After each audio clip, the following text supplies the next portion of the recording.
أحد أبرز الصفقات في الميركاتو الشتوي، والنتيجة بدأت تبرز منذ البداية، والحصاد بدأ منذ أولى المباريات.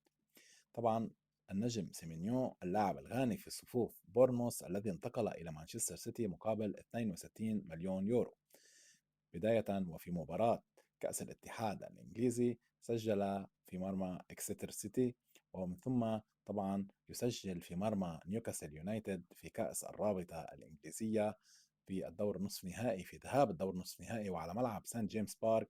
اللاعب الغاني يتألق ويثبت أنه صفقة ناجحة بكل المقاييس لمصلحة مانشستر سيتي، الذي دائما فعلا مع مدربه بيب جوارديولا يعرف كيف يختار اللاعبين النجوم، ويعرف كيف يتسوق في الميركاتو.